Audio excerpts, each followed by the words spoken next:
Hello everyone, welcome back to another video. Tonight I wanted to talk to you about the latest developments on the resistance front when it comes to Gaza, especially the northern part of Gaza and what's happening when it comes to the negotiations. I wanted to also talk to you about the developments in Lebanon with statements coming from Hezbollah figures that things will be exploding if Israel continues with their occupation in Lebanon. Another report in Israel establishing information based on Israeli intelligence sources saying that Hezbollah are planning to create a new resistance movement inside of Lebanon. And I will also be talking about the attacks from Yemen and the Israeli withdrawal from further areas and talks about withdrawing from Mount Hermon as well. I'm going to start off with Gaza. The Palestinian resistance in Gaza, they have been proving to the whole world time after time that they are unbeatable in face of the most significant aggression and barbaric genocide that Israel has been conducting in the past year. The Palestinian resistance is still solid, and not just solid, increasing its power in North Gaza, especially in the most northern parts of North Gaza, like Beit Hanun. So today, they targeted an Israeli troop carrier in the area of Beit Hanun, where Israel is having minor invasions in that area that they already destroyed, by the way. But they've had a minor invasion, and then the Palestinian resistance targeted a troop carrier with a Yasin 105, a Palestinian-made Yasin 105. Now, each troop carrier has at least 13 genocidal terrorists inside it. And they also targeted 5 genocide terrorists in Jabalia with a direct confrontation. Alongside something very significant that I've been talking about in the past couple of days is that every single day for the past 4 days, Gaza is launching missiles at Israel. This is something that Israel, no matter how much they're trying to sugarcoat it, they're unable to, unfortunately. Because from their population's perspective, we've been there for 15 months, and these people can launch missiles at us from under the rubble. Some of these missiles were targeting Jerusalem. A couple of months ago, they targeted Tel Aviv. Now also the areas surrounding Gaza, not only from Hamas, but also from other resistance movements inside of Gaza. Fact of the matter is, Gaza, although it has faced and is still facing a genocide, it also became the biggest graveyard for the genocidal terrorists. And that's something that Israelis are finding it very difficult to consume. And the government, no matter what they try and do, it's difficult to cover all of these things and hide them from the population, because there's still social media. Despite the military censorship inside of Israel and the media manipulation, people still find these things out. They still watch videos online. And that's something that's becoming more and more frustrating for everyone in Israel. And also an indication that, well, the Palestinian resistance is there to stay, and Israel will have to adhere to the Palestinian demands when it comes to a complete withdrawal from the Gaza Strip. Because now there are talks about the negotiations and ongoing negotiations, still pending issues. Israel is requesting more people to be released in the first phase. Hamas is saying, no, we can't guarantee that. Israel is asking for the number of alive prisoners of war to be released. Hamas saying no, and you need to confirm that you're going to be ending the war and withdrawing too, something that Netanyahu still hasn't confirmed. Matter of fact, he's insisting that he will be remaining in Gaza, and he's not going to confirm that he's going to end the war. So it's proving more and more difficult to come up with a formula that would please the genocide state when it comes to a ceasefire. But on the ground, they're still suffering with massive losses, especially in the areas that they're in. Now, they have Division 162 in North Gaza. Division 162. Other divisions are still deployed, 98 and 36. Some of the main divisions are deployed in the north. In Lebanon, we'll be talking about Lebanon in a second, but The thing is, in Israel now, many people are saying, well, how can you let this division on its own do all of this in Gaza, despite all of the destruction and massacres and genocide? But they're still unable to defeat the Palestinian resistance or even stop their attacks, or reduce their attacks. You see, that's the thing. Not stopping, not reducing, nor hurting their capabilities significantly. And even Israeli media is saying that Hamas is getting stronger in terms of arms, in terms of manpower. And for the past 4 or 5 days, missiles on Israel, although they don't really have to, because they're focusing on defensive measures when it comes to Gaza, as in fighting the Israeli occupation, the Zionist occupation inside of Gaza. So they're asking, like, well, where are we going exactly? We have several divisions in Lebanon, one division in Gaza. They can't do everything. It's just ended already. And the families of the Israeli prisoners of war are criticizing Netanyahu more and more now.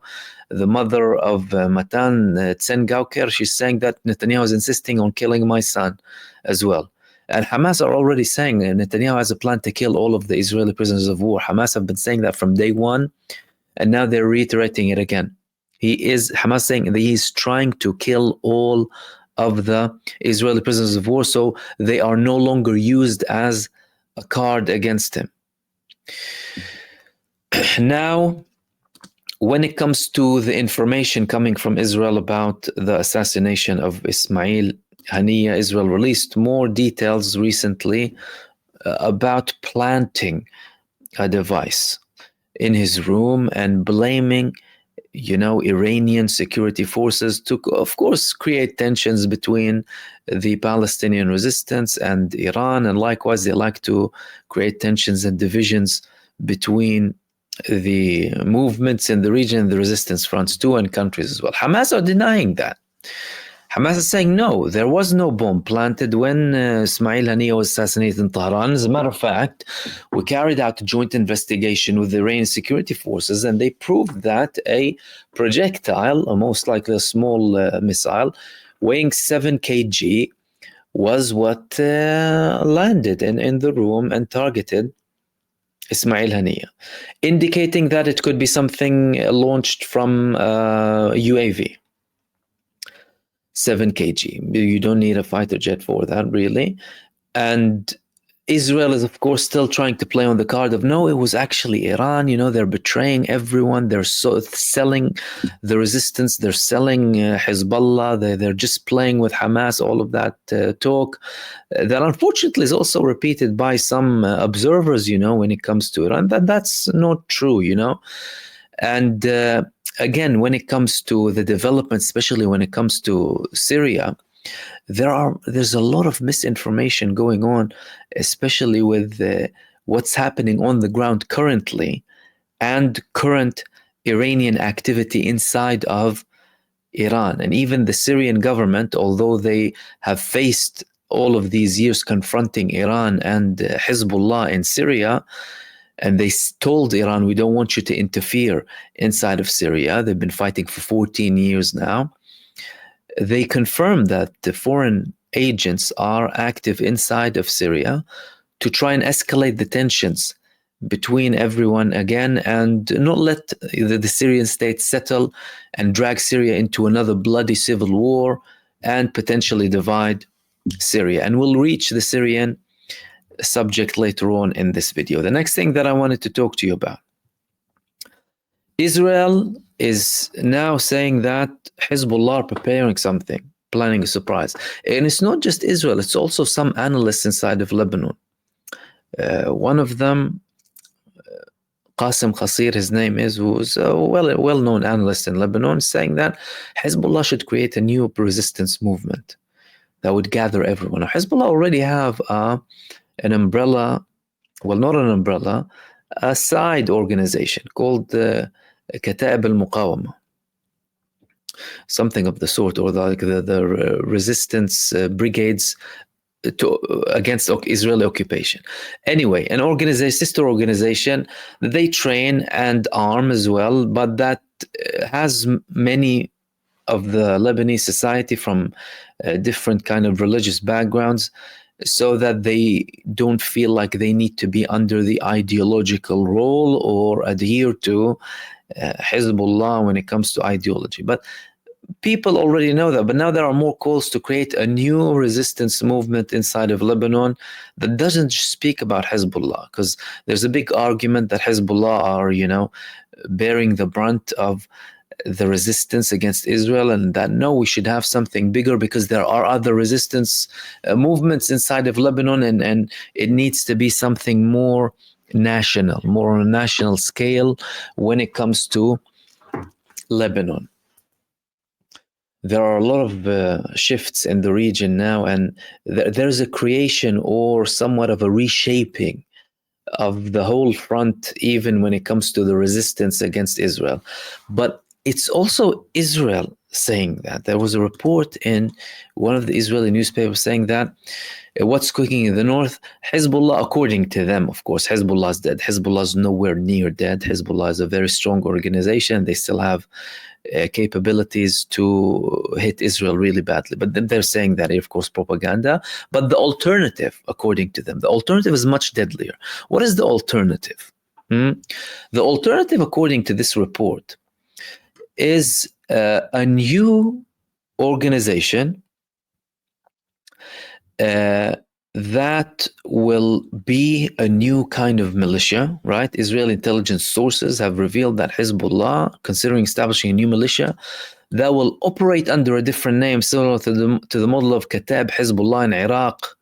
The new militia will be able to attack Israeli forces in southern Lebanon under the guise of resisting the occupation without being directly credited to Hezbollah. In the meantime, there's more talk about Israel remaining in Lebanon. That's something creating even more tensions. The Lebanese caretaker prime minister is criticizing that. And they're also here saying that Israel security forces are seriously considering the possibility of leaving IDF forces in Lebanese territory to create a security zone. They even had these radical settler movements inside of Lebanon, and they're doing that, how ironically, despite the fact that, well, the residents of the north of occupied Palestine, they haven't returned yet. It shows you how delusional Israel is and how lacking it is when it comes to strategy and long-term vision and even security. It's as if they don't really know what they're doing. Netanyahu's main aim of the operation in Lebanon is to return the Israeli settlers back to the north. He's not doing that. People are still not going back to the north because they're not trusting the government. And they're seeing what's happening. They're facing the same problem with the south too. And even people who relocated from the north and from the areas surrounding Gaza, central Israel, have fled the country. Many of them. Okay, what's the solution? Well, Hezbollah, they tried to send a signal to Israel. There are reports of criticism even coming from the French and the American against Israel. But Israel is still going ahead with the attacks in Lebanon. And they're saying, no, we actually did not confirm that we will withdraw completely from Lebanon. Who said that? According to the Israelis. No, we're going to stay in Lebanon. That's why the caretaker prime minister of Lebanon, Najib Mikati, said that we never heard that from Israel. But of course, typical Israeli behavior, lies, deception. This is how they establish themselves. This is their identity. And this is their nationality. Fake, fake, fake. But Hezbollah are aware of that. And today, we had the most intense warning coming from Hezbollah. There was a senior figure from Hezbollah. His name is MahmoodOD. He said that the resistance is strong and prepared, and on the 61st day of the ceasefire, the situation will change. So, a warning. Okay, we're still within the 60-day period, but that 60-day period is now in the second half. Time is moving very quickly, and it's going to end. Israel's still saying we want to stay in Lebanon. No confirmation of withdrawal. We're seeing how much they're dragging when it comes to Gaza and with the ceasefire. What's going to happen? According to MahmoodOD, the senior figure of Hezbollah, is saying that, first, they were very well prepared, and everyone should remember what we have done on the final day. And the situation will be explosive. Things would explode on the 61st day if Israel does not withdraw from Lebanon. The question is, will the mediators force Israel to withdraw? Will the United States use some more leverage against Israel to withdraw? So far, it doesn't appear to be that way.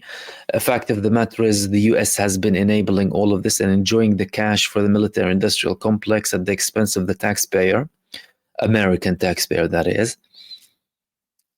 And Israel, despite the fact that they're a genocidal entity, like the ICJ said, and arrest warrants are issued against their prime minister and ex-defense minister, or genocide minister, more likely, to more accurately, the US is still arming them. US administration is still supporting them.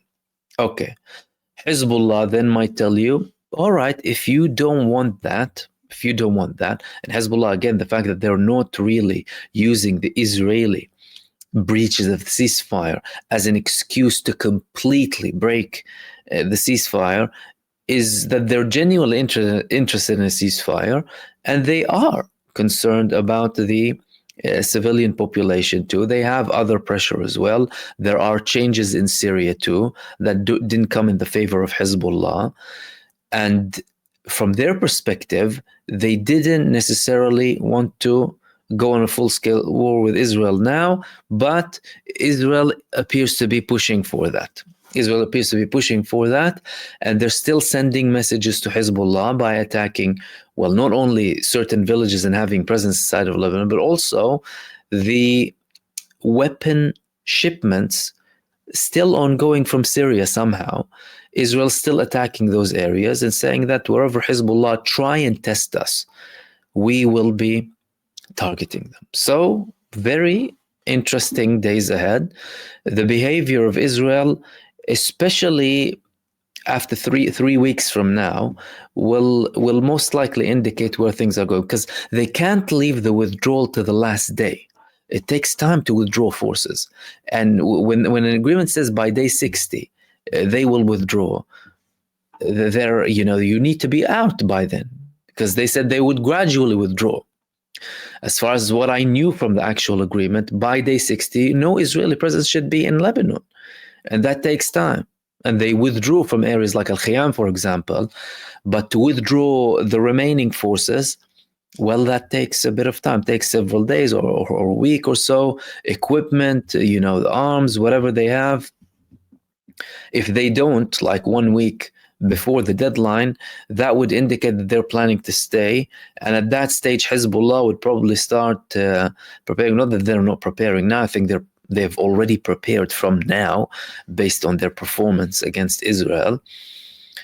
And they will start launching attacks. Now, of course, the question would be is where would they start from? Hezbollah, at what point do they start from? Do they start from the point that they began as a supporting front, or would they start from the point at which they finished as an active part of the war? Because there's a difference. They started off as a supporting front, targeting minor locations, nothing too big, but only to exhaust the Israeli army. That was successful to a large extent because they have exhausted the Israeli army. But then it went out to a full-scale war. Now, from Hezbollah's perspective, when they actually started to become a part of the war, when there was a war against Lebanon and it was all out against Lebanon, no, that was a different stage. And that's why they reached a ceasefire, according to their interpretation of things. And again, there were lots of indications that within the 2 months, there would have to be a ceasefire with Gaza too, so that this ceasefire would be adhered from the Lebanese side too, even if Israel withdraws from Lebanon. Okay, interesting things. Which leads me to the next topic that I want to talk to you about. There are reports coming from Israel that, well, the Israeli army is now planning to withdraw from Mount Hermon. What do you mean planning to withdraw from Mount Hermon?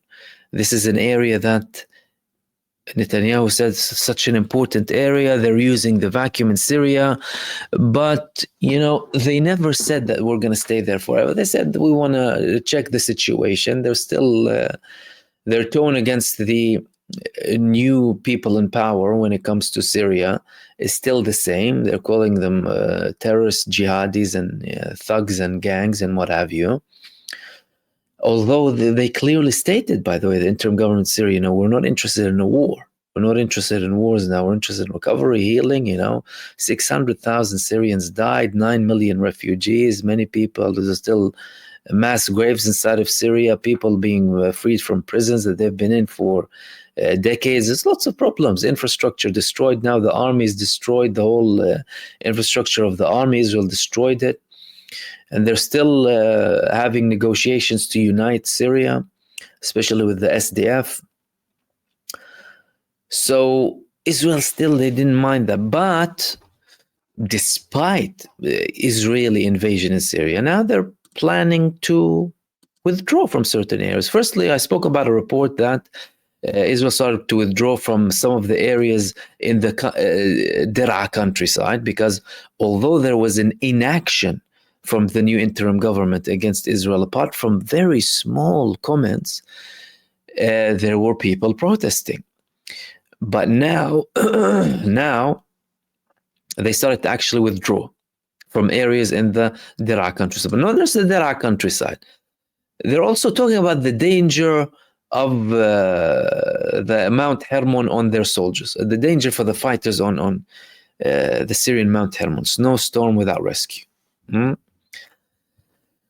They're saying here the IDF admits that the IDF's presence up to 20 kilometers deep into the Syrian Golan Heights will not necessarily lead to clearing all the villages of weapons.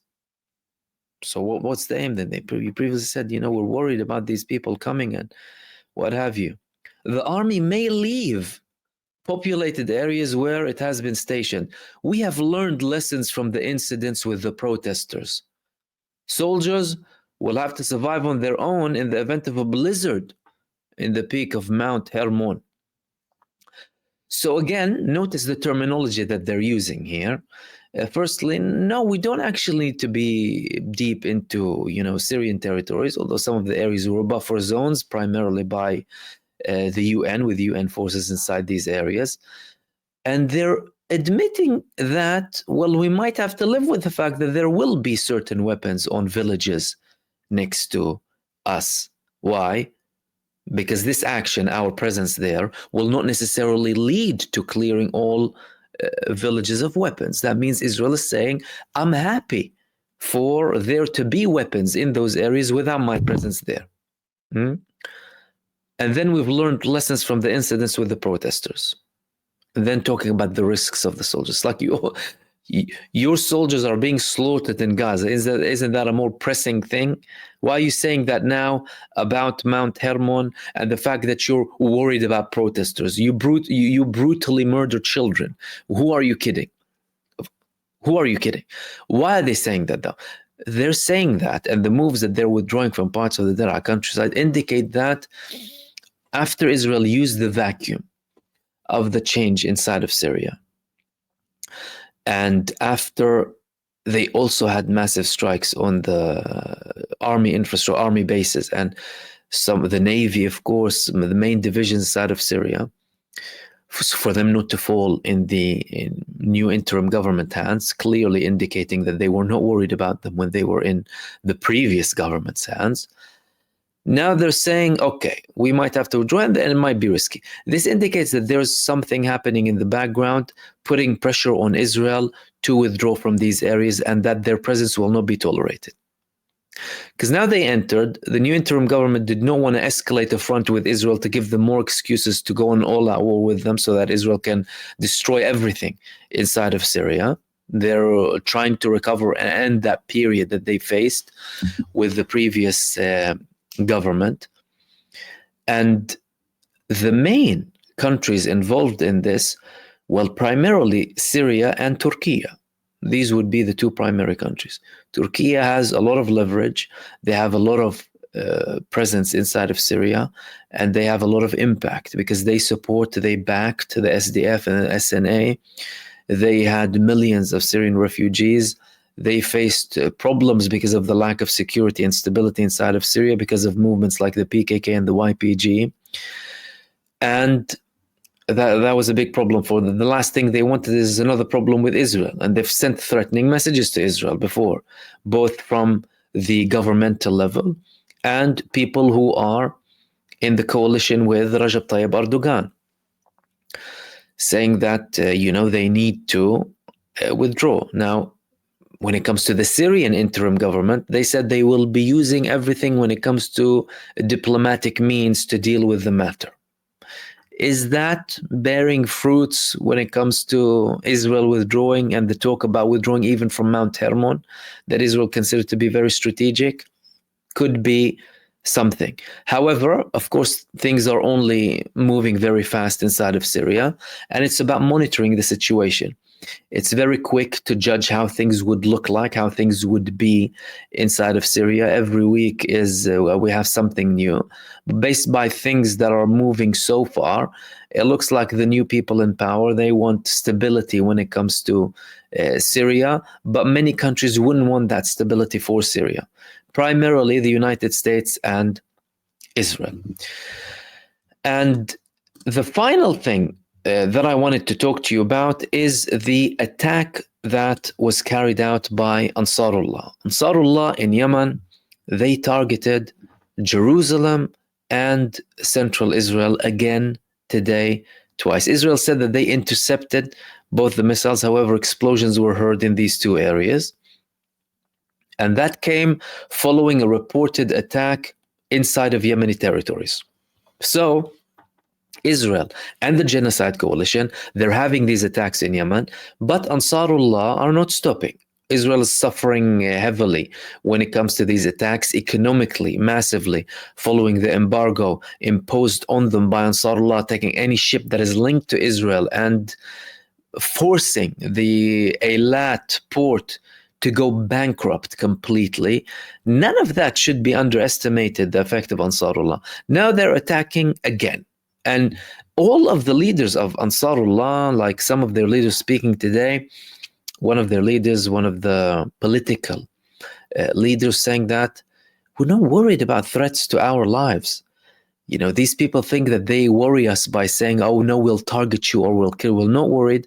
We're continuing to target them up until the genocide in Gaza and the siege is lifted.